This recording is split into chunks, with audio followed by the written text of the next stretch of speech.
एक बार पुनः आपको सौभाग्य प्राप्त हुआ कि आप इस रोड का उद्घाटन किए।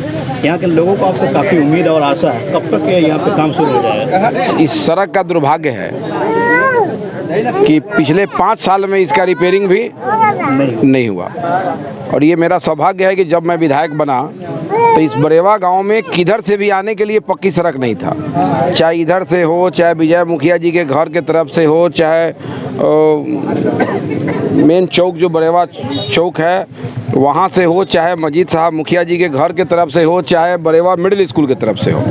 इस गांव को जोड़ने वाला 5 गो सड़क है। आज़ादी के बाद से ये सोलिंग पर निर्भर था। मुझे पहली बार जब विधायक बनने का मौका मिला तो मैंने 5 रोड को नहीं जोड़ा। बरेवा चौक से ये हरुवानी जाने का जो रास्ता है उसको भी बनाया, इस मेन रोड को ही बनाया, बरेवा फुलवरिया बाज़ार होते हुए मजीद मुखिया जी के घर तक की सड़क को बनाए, इस रोड को बनाए, बगल में विजय मुखिया जी के घर के वाले रोड को बनाए। इतना ज़्यादा सड़क से जोड़े, एगो ब्याज में एगो पुल बना दिए, बगल में लोहा का पुल बना दिए। तो हम काम किए हुए हैं, इसलिए हम जाते हैं किसी गांव में तो सीना तान के हम अपना काम का गिनती कराते हैं। और जब मैं बना दिया तो पिछले 5 साल में, जब 15 से 20 में विधायक नहीं था, तो इस सड़क का एक सड़क का भी रिपेयरिंग उसमें 5 साल में नहीं हुआ। हम लोगों से कहना चाहते हैं कि तो मेरा पंचायत है, पड़ोस भी नहीं कहेंगे, घर कहेंगे इसको हम। ये मेरा अपना पंचायत है, अपना घर है। हर बार 1000 वोट 1500 वोट हमसे बाहर निकलता है। मेरे पंचायत में वोट दूसरे जगह जाता है 1500, लेकिन मैंने कभी इसका चिंता नहीं किया कि 1500 वोट जाता क्यों है। ये मेरी ड्यूटी है कि हमको काम करना है। जब हम विधायक बनेंगे मेरी जिम्मेवारी है कि हमको काम करना है। ज़्यादा वोट पर हम ध्यान नहीं देते हैं, हम काम पर ध्यान देते हैं और उसी का फल है कि वोट का परसेंटेज मेरा बढ़ता रहता है। इसलिए आज मुझे जो जिम्मेवारी मिली है, मैं इस रोड को भी करने आया हूँ।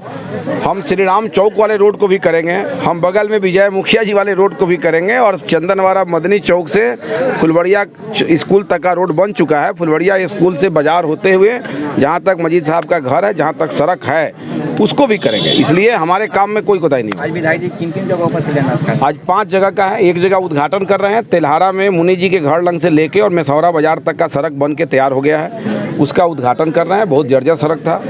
फुलवरिया चौक से महुआ बांध तक का जो सड़क है उसका शिलान्यास किए हैं, वो रोड बनेगा।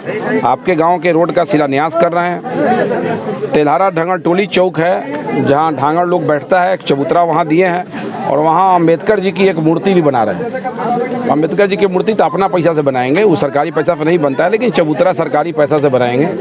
और फतेह मोहम्मद में और वीरेंद्र यादव जी जो सरपंच हैं, उनके घर से लेके और पूरा होते हुए अंसारी टोला तक का जो सड़क है, जो हम बनाए थे पहले 2.5 किलोमीटर, 5 साल में कभी उसका रिपेयरिंग नहीं हुआ, उस सड़क को भी बनाने हम जा रहे हैं। कितने लागत से? ये सभी मिला के लगभग 13 करोड़ की योजना है। 13 करोड़ की योजना का हम शिलान्यास और उद्घाटन करने जा रहे हैं आज। विधायक जी, हाल ही में आपके पिताजी का भी निधन हो गया, अभी आप शर्मा से उभर नहीं, और हाल ही में देखा गया कि आप रातों रात कभी रेफरल अस्पताल में निकल जाते हैं, तो कभी सुबह में पटना रहते हैं, तो फिर कभी आप शिलान्यास करने खेत में। देखिए, ऐसा है कि पिताजी का देहांत हो गया और पिताजी के देहांत में जितना दुखी हम थे, उसी प्रकार विभिन्न जाति वर्ग के लोग भी इस चीज़ से दुखी थे। लोगों ने अपनी उपस्थिति भरपूर वहाँ दे करके हम लोग के हौसला की अफजाई कर दिया कि हम अगर अच्छे काम करते हैं, हमारे पिताजी का क्रियाकलाप अच्छा था, तो लोगों की उपस्थिति भी उसी हिसाब से रही है। तो हौसला मेरा क्यों टूटेगा?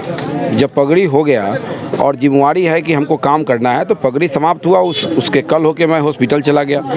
हम 2 बार बैठक किया, पटना चले गए, पटना में स्वास्थ्य विभाग का मीटिंग की है, फिर आज से हम कार्यक्रम। समय को हम क्यों जाने देंगे? ठीक है ना, पिताजी ने हमको यही तो सिखाया है कि समय का सदुपयोग करना है। वो तो स्वयं शिक्षक थे, ठीक है, इसलिए एक शिक्षक के पुत्र हैं और जो हमारी जिम्मेवारी है, मुझे समय का महत्व समझ में आता है। संविदा अस्पताल जाने के बाद क्या कुछ कमियाँ वहाँ बहुत अच्छा, आपको सुधार दिखता होगा, आप जाएंगे आपको समझ में आएगा। पूरे हॉस्पिटल को हम नए बिल्डिंग जो बना है 50 बेड का, जब आप उसमें घूमेंगे अगर सही में गार्ड रास्ता नहीं दिखाया तो हॉस्पिटल में आप भुला जाएंगे, ऐसा बिल्डिंग बना है। इतना सुंदर बिल्डिंग बना है, आपको लगेगा कि आप IGMS हॉस्पिटल घूम रहे हैं। नए बिल्डिंग का जब पार्ट अभी आधा ही चालू कर रहे हैं कि किसी ढंग से जो जगह की कमी है उसको हम दूर कर दें और बेहतर काम होगा। हम आपके माध्यम से, आपका अच्छा ये जो चल रहा है ना, सबको शुभकामना है आपको और अच्छा काम कीजिए आप।